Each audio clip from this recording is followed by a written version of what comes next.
Senhores acadêmicos, senhoras e senhores, boa tarde, boa noite.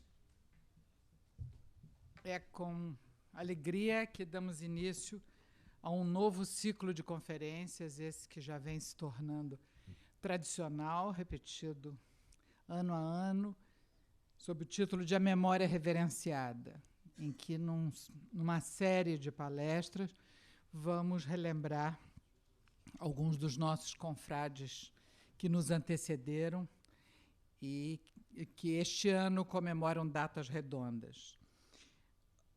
Hoje, sob a coordenação do acadêmico Alberto Venâncio Filho, que vai coordenar todo esse ciclo, vamos ouvir o conferencista Fábio Conder Comparato falando sobre Evandro Lins e Silva, doutor em Humanidade. Doutor Evandro estaria fazendo, seria o seu centenário de nascimento esse ano.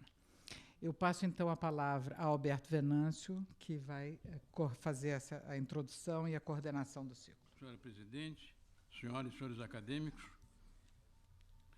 vamos hoje falar da figura de Evandro Lins e Silva, que entrou na academia numa categoria especial.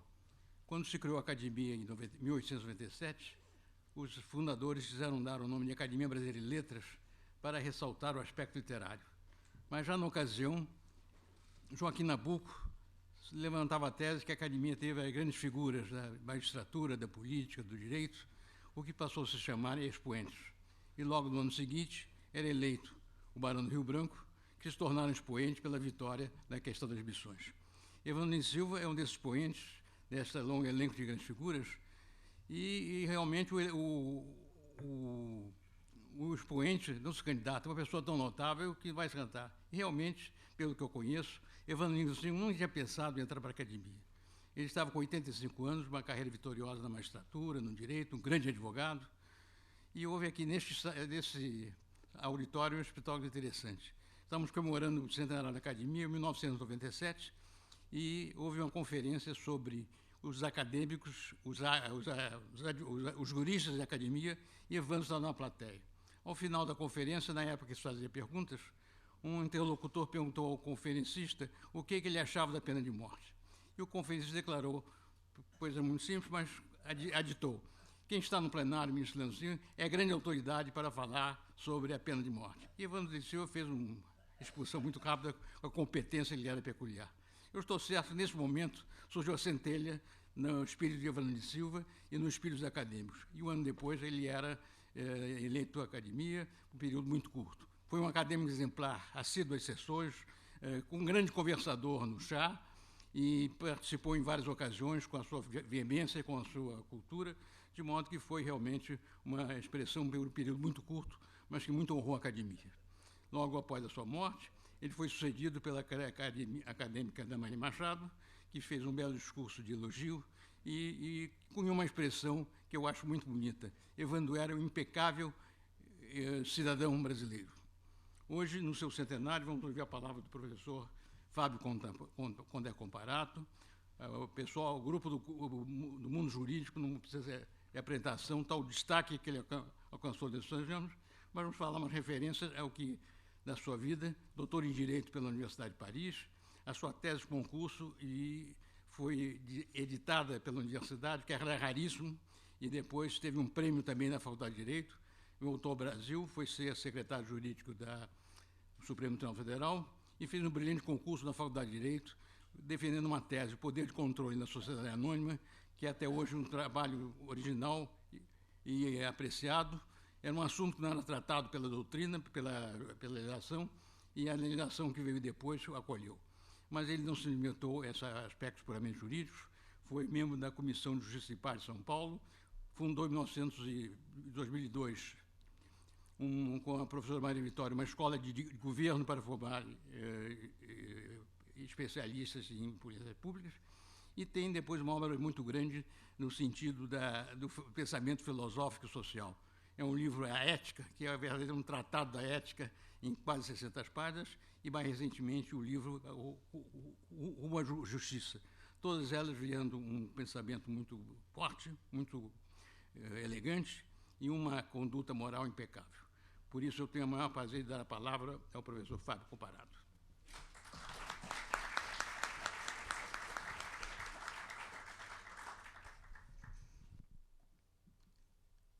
Excelentíssima acadêmica Ana Maria Machado, presidente da Academia Brasileira de Letras, excelentíssimo senhor acadêmico Alberto Venâncio Filho, senhores acadêmicos, senhoras acadêmicas presentes, ilustres membros da família Lins e Silva, minhas senhoras e meus senhores.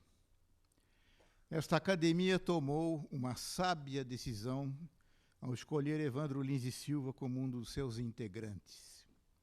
Sou de opinião que uma academia de letras nos tempos atuais deve ser uma pleiade de grandes humanistas, reunindo, portanto, não apenas literatos, mas também todos aqueles que se revelaram, pela obra de toda uma vida, profundos conhecedores do que há de mais importante e complexo no mundo, o ser humano.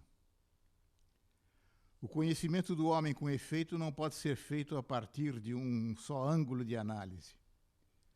Prevalece aqui, mais do que em qualquer outro campo de conhecimento, o princípio da compreensão, no sentido etimológico do vocábulo, ou seja, a apreensão em conjunto, compreendere.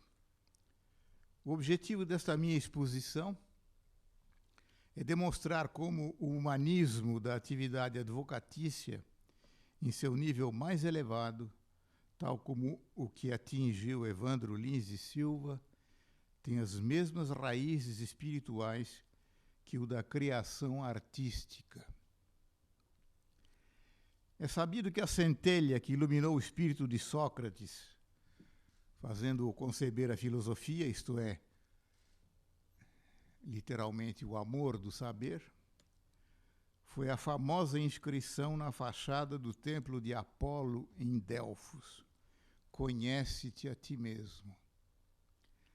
A primeira ordenação sistemática do conhecimento do ser humano, segundo os princípios estabelecidos por Sócrates e seus discípulos imediatos, teve como fundamento a racionalidade. Segundo essa concepção, a característica distintiva do ser humano, no conjunto da natureza, é a razão, definida como a capacidade de desvendar a essência dos entes, ou seja, aquilo que cada um deles tem de substancial, uniforme e imutável. O homem, segundo essa análise, é um ser sempre igual a si mesmo, isento de toda contradição.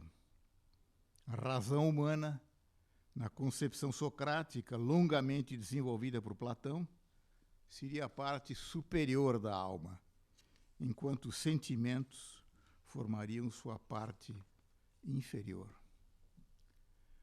O princípio da racionalidade exerceu um papel histórico de grande importância, pois deu nascimento a toda a ciência moderna, com o extraordinário desenvolvimento tecnológico dos últimos séculos. No campo da ética, foi graças à reflexão racional que pudemos desenvolver, etapa por etapa, a concepção da pessoa humana como modelo supremo de comportamento e fonte de todos os valores, para desembocar, em 1948, na proclamação solene do primeiro artigo da Declaração Universal dos Direitos Humanos.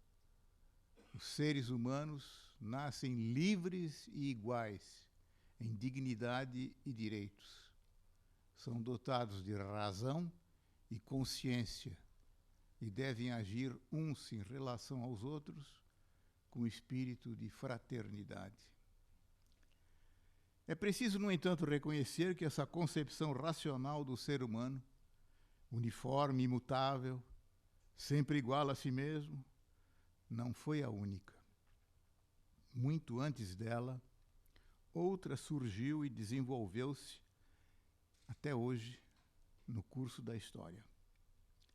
Nas civilizações antigas, as questões que sempre interpelaram os homens em todos os tempos, nossa posição no mundo, quem somos nós no mundo, o sentido da vida, a compreensão da morte, eram respondidas pela mitologia. A diferença do saber mitológico em relação à filosofia reside no método de explicação de nós mesmos e da realidade que nos cerca.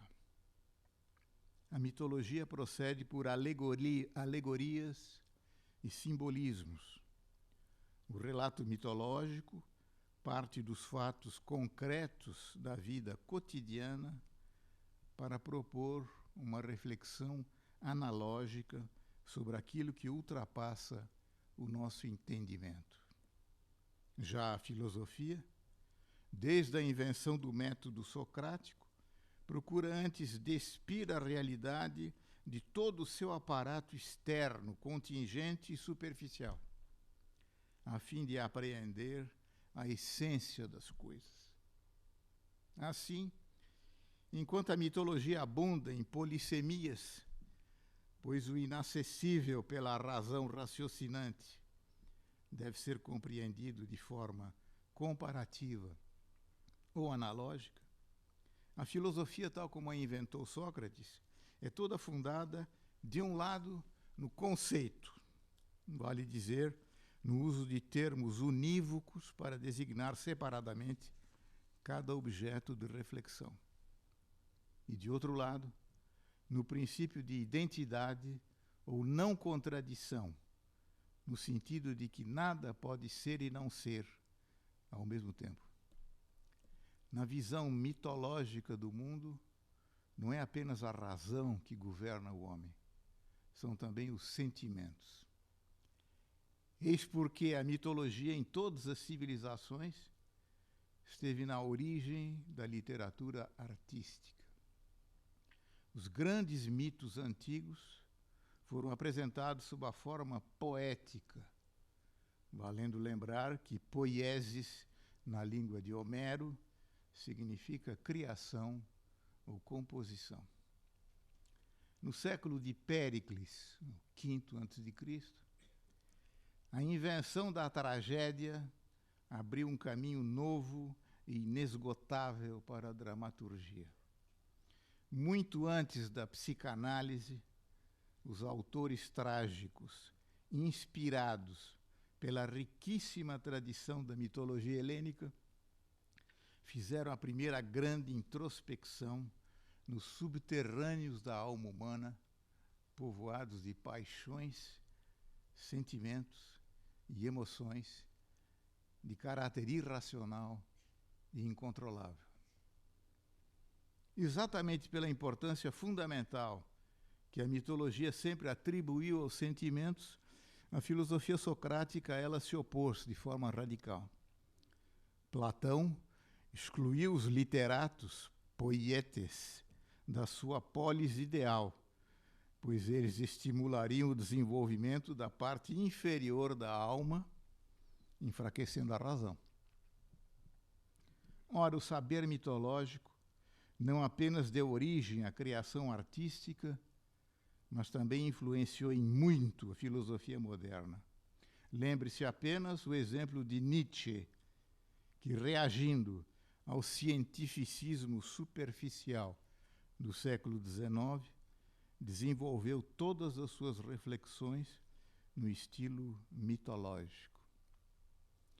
A revalorização dos sentimentos, em oposição à escola literária clássica e ao cartesianismo filosófico, surgiu no século XVIII, com Jean-Jacques Rousseau. No Emílio, obra que inaugurou a pedagogia moderna, o grande genebrino sustentou que a educação dos sentimentos deve preceder a educação da razão, pois aqueles nascem antes dela. A criança sente antes de refletir. E na idade adulta, o juízo ético funda-se ao mesmo tempo em uma intuição sentimental e, a posteriori, na avaliação racional das ações humanas. Como escreveu Rousseau, unicamente pela razão, sem ligação com a consciência, não se pode estabelecer nenhuma lei natural. E todo o direito da natureza não passa de uma quimera, se não se fundar numa necessidade natural do coração humano. Daí porque, acrescento eu, a educação sentimental deve fazer-se, sobretudo, com auxílio das grandes obras literárias. Com seu romance A Nova Heloísa, que representou o maior sucesso literário do século XVIII, Rousseau foi o precursor de todo o movimento romântico do século XIX e da literatura intimista do século XX, a começar por Proust. Pouco depois da morte de Rousseau, irrompeu na Alemanha o movimento Sturm und Drang, tormenta e pressão, vale dizer impetuosidade, com a mesma inspiração e que contou com a participação dos jovens Goethe e Schiller. Mas não foi apenas no campo puramente artístico que a importância dos sentimentos se manifestou. Ela aparece também em outro domínio da atividade humana em que a arte argumentativa deve revestir-se da beleza literária, a oratória. O maior orador e advogado romano, Cícero, por exemplo, sustentou no De Oratore o primeiro e mais completo tratado sobre a arte de discursar no pretório judicial e nas assembleias políticas, que o advogado deve mover os sentimentos dos juízes, nele suscitando o ódio ou o amor, a alegria ou a tristeza, a comiseração ou o desejo de punir. Evandro Lins e Silva foi um fiel seguidor dessa tradição. No célebre caso de Maria da Fé, ele desenvolveu ao máximo os argumentos sentimentais que muito influíram no espírito dos jurados. O assassino era o irmão de uma moça desvirginada por um sacerdote que se recusara a desposá-la. Na época, no Código Penal, no crime de sedução, o autor, o sedutor, estava isento de pena se casasse com a vítima. À época, as jovens que perdiam a virgindade dificilmente chegavam a casar-se. O caso teve repercussão internacional, sendo noticiado no Le Monde de Paris e no Times de Londres. Pois bem, apesar de fortemente pressionados pelas autoridades religiosas locais, o próprio bispo de Pouso Alegre liderou a campanha pela condenação do réu. Os jurados entenderam que o sentimento de honra pessoal devia prevalecer sobre o sentimento religioso. Aliás, a vítima do crime havia claramente desonrado o sacerdócio. Ignorar, portanto, o papel fundamental que exercem os sentimentos no comportamento humano equivale a uma mutilação da personalidade. Aliás, a psiquiatria contemporânea, como salientou o médico português radicado nos Estados Unidos, Antônio R. Damasio, já identificou casos nos quais a supressão parcial ou completa da capacidade sentimental, em geral provocada por graves lesões cerebrais, leva a uma espécie de loucura moral. Os outros, mesmo os parentes mais chegados, tornam-se objetos de total indiferença. Como bem assinalou Pascal, o coração tem suas razões que a razão desconhece. O juízo ético, portanto, como advertiu o grande pensador, não obedece ao esprit de géométrie, mas um esprit de finesse. Por outro lado, a razão geométrica sempre foi incapaz de reconhecer que cada ser humano é um indivíduo único, insubstituível e irreprodutível. Un seul être vous manque et tout est dépeuplé, disse Lamartine num dos seus poemas. Quanto aos grandes advogados criminalistas, como Evandro Lins e Silva, muito antes do aparecimento da ciência genética e da descoberta do DNA, eles souberam intuitivamente que não há, nem pode haver delitos iguais, pois cada ação criminosa reflete o caráter inigualável do seu agente. Isto, sem falar na personalidade ambígua, senão multifária de cada indivíduo.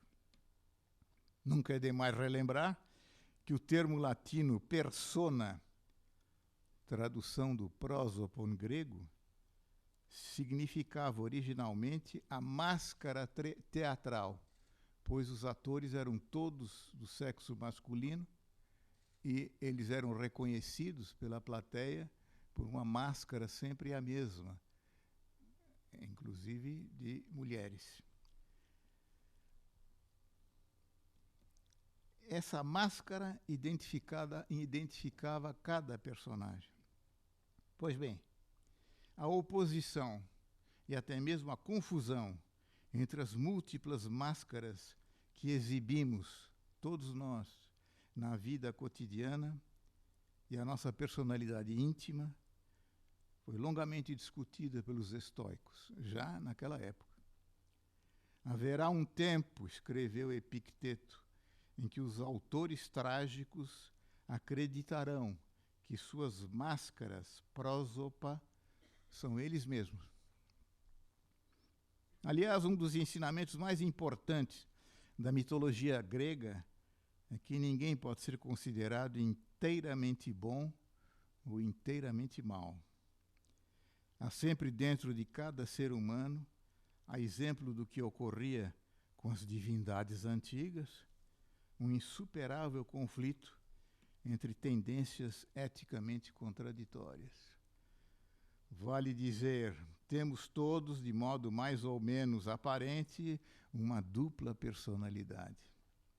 Zeus, venerado como pai dos deuses, iniciou sua vida ativa cometendo o parricídio.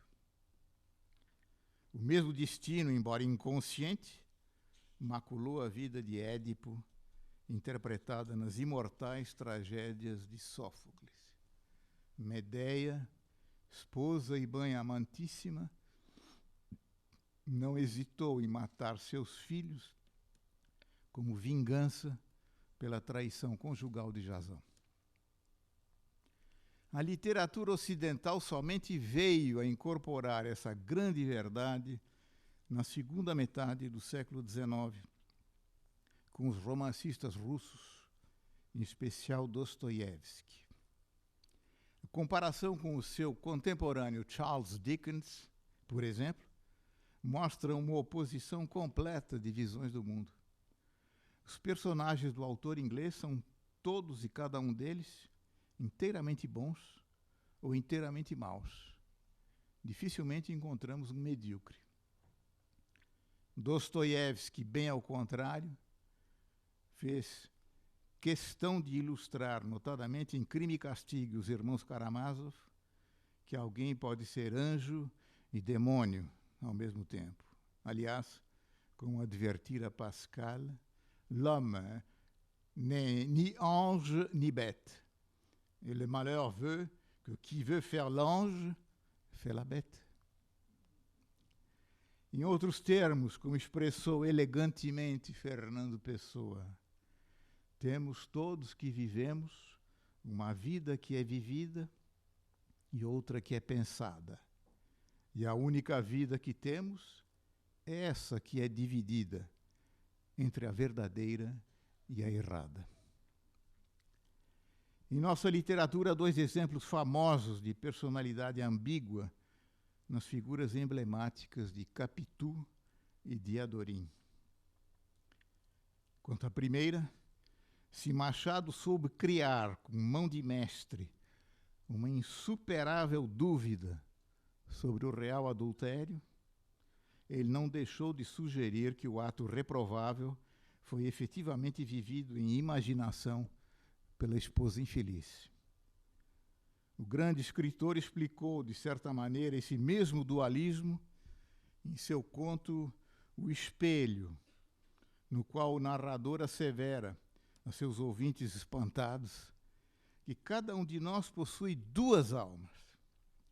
Uma alma exterior, que exibimos aos outros, e pela qual nos julgamos a nós mesmos de fora para dentro. Outra interior, raramente exposta aos olhares externos, com a qual julgamos o mundo e a nós mesmos de dentro para fora. Aliás, sob o aspecto psiquiátrico, hoje todos sabemos que não há normalidade completa nem loucura completa. Há uma variação de meio termo, mais para um lado, mais para o outro. Na novela O Alienista, Machado de Assis ilustrou de maneira magistral o velho ditado da sabedoria antiga: de médico e de louco, nós temos todos um pouco. Ainda na literatura brasileira, o mesmo tema foi expresso por Olavo Bilac no soneto Dualismo. Não és bom, nem és mau, és triste e humano. Vives ansiando em maldições e preces, como se a arder no coração tivesses o tumulto e o clamor de um largo oceano. Pobre, no bem como no mal padeces, e rolando num vórtice vezano, oscilas entre a crença e o desengano, entre esperanças e desinteresses. Capaz de horrores e de ações sublimes, não ficas das virtudes satisfeito, nem te arrependes, infeliz, dos crimes. E no perpétuo ideal que te devora, residem juntamente no teu peito um demônio que ruge e um Deus que chora. Pois bem, é esse conflito permanente entre o bem e o mal no interior da alma humana, revelador em casos extremos de uma dupla personalidade, que irrompe brutalmente nos crimes passionais. Evandro Lins e Silva, desde o verdor de seus 20 anos, quando subiu pela primeira vez à tribuna do júri para defender um réu cujo nome Otelo o predestinava a matar a amante suspeita de infidelidade, atuou mais de uma dezena de vezes como advogado de criminosos passionais, homens ou mulheres. Como assinalou em O Salão dos Passos Perdidos, depoimento de toda uma vida prestado ao CPDOC da Fundação Getúlio Vargas, o criminoso passional, em quase todos os casos, se arrepende, porque eliminou o ser que amava. O remorso atua como um castigo mais forte que a pena. Lembre-se o caso de Zulmira Galvão Bueno, que Evandro defendeu em 1950. Mulher de origem modesta, trabalhou como bilheteira de um cinema. Ao saber que seu marido, o advogado criminalista Estélio Galvão Bueno, com quem convivera durante 20 anos e tivera 3 filhos, mantinha uma amante, entrou em desespero e, em súbito descontrole emocional, acabou por matá-lo. Foi um crime de grande repercussão no Rio de Janeiro. Eu, que já passei para a quarta idade, me lembro perfeitamente da emoção que tudo isso provocou. Evandro, procurado por ela no dia seguinte ao crime, começou por recusar assumir sua defesa, observando que fora colega do morto e com ele mantivera relações cordiais. Ao que a mulher retrucou que nada mais fazia do que seguir o conselho de seu marido. No caso de ele morrer, dissera, se ela tivesse necessidade do auxílio de um advogado, deveria procurar Evandro Lins e Silva. A ré foi levada a júri e acabou sendo condenada a uma pena diminuta com um sursis. Mas viveu o resto da vida um estado de completa prostração, pois fizera em si mesma uma espécie de vivissecção. Eis porque Evandro sempre foi um defensor intransigente do tribunal do júri, cuja função maior, como ele não cansou de sustentar, consiste em individualizar o fato criminoso, longe de qualquer abstracionismo técnico e racionalizante.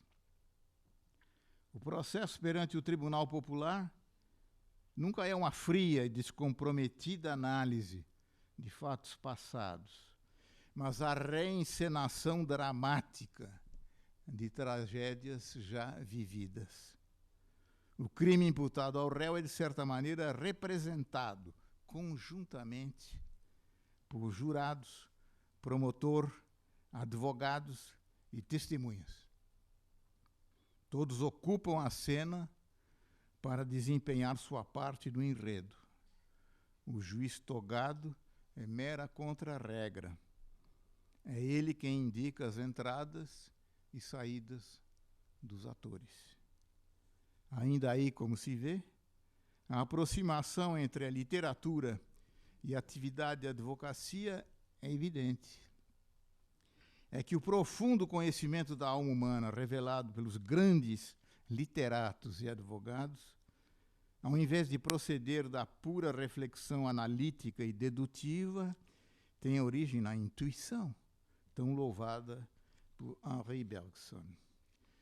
É por essa razão que Evandro Lins e Silva foi sempre um leitor infatigável dos grandes romances da literatura ocidental, sobretudo em preparação de defesas perante o tribunal do júri.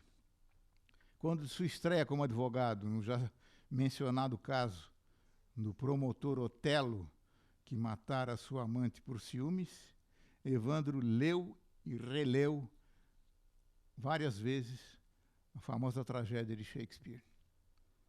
Na preparação da defesa do réu de Maria da Fé, matador do sacerdote que desvirginara sua irmã, debruçou-se sobre La Faute de l'Abbé Mouret, de Émile Zola, e o crime do Padre Amaro, de Eça de Queiroz. Por ocasião do famoso júri de Docker Street, releu Servidão Humana, de Somerset Maugham. É óbvio que tais casos passionais dificilmente se reproduziriam nos dias atuais, pois a lei suprema da evolução não diz respeito apenas ao corpo e à mente humanas, mas também aos seus costumes e à sua formação ética. Sob esse aspecto, somos seres perpetuamente mutáveis, como cantou Camões. Mudam-se os tempos, mudam-se as vontades, muda-se o ser, muda-se a confiança. Todo mundo é feito de mudanças, tomando sempre novas qualidades. Ou, como bem disse o Riobaldo, de Grande Sertão Veredas, no doce linguajar dos Gerais, mire, veja, o mais importante e bonito do mundo é isto, que as pessoas não estão sempre iguais. Ainda não foram terminadas, mas que elas vão sempre mudando. Afinam ou desafinam. Pois bem, pode-se dizer com segurança que Evandro Lins e Silva, em toda a sua vida, jamais desafinou.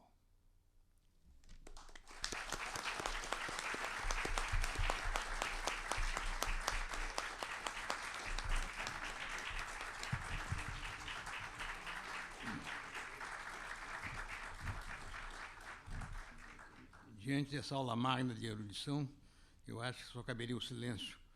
Ou então nos reuníamos em várias sessões para examinar os conceitos e reflexões que o professor Fábio Comparato fez a propósito. Eu queria, então, somente fazer 2 indicações, mostrar como o professor Fábio Comparato colocou Evandro de Silva, o ambiente do seu tempo, na cultura do seu tempo, e acentuou o aspecto que ele sempre defendeu a favor do Tribunal do Júri. Eu, várias vezes, em conferências e debates, a indignação que ele ficava quando alguém se propunha a extinguir o Tribunal do Júri.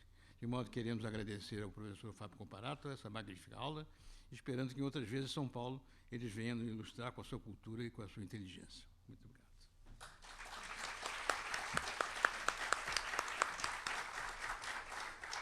Muito obrigado ao professor Fábio Comparato pela sua aula, por essa brilhante conferência. Muito obrigado ao acadêmico Alberto Venâncio por seus comentários. E a plateia vai ter oportunidade, provavelmente, de poder reler e ver com calma e fazer essas sucessivas reflexões que o acadêmico Alberto Venâncio sugeriu a partir da publicação do texto na nossa revista brasileira dentro de algum tempo. A nossa próxima conferência, terça-feira que vem, sempre sob a coordenação do acadêmico Alberto Venâncio Filho, terá como conferencista o acadêmico Ivan Junqueira, que vai nos falar sobre Álvaro Lins e a crise da literatura. Estão todos convidados. Estão também convidados para nossos próximos eventos, sempre aqui nesse Teatro Raimundo Magalhães Júnior. Na próxima quinta-feira, às 18 horas, na série de música de câmara na ABL, teremos o Abstrait Ensemble, que apresentará obras de Januíbe Terreira, L'Utopie de la Toupie, de Poxy Gentil Nunes, Jean-Pierre Caron e Daniel Carantá. E na sexta-feira, dia 6 de julho, às 18h30, no ciclo de Literatura Policial e Cinema, teremos o filme O Ajuste Final, direção dos irmãos Coen, baseado no livro de Dashiell Hammett, Red Harvest and Glass Key, sempre a partir de uma seleção de Nelson Pereira dos Santos. Muito obrigada. Está encerrada a sessão.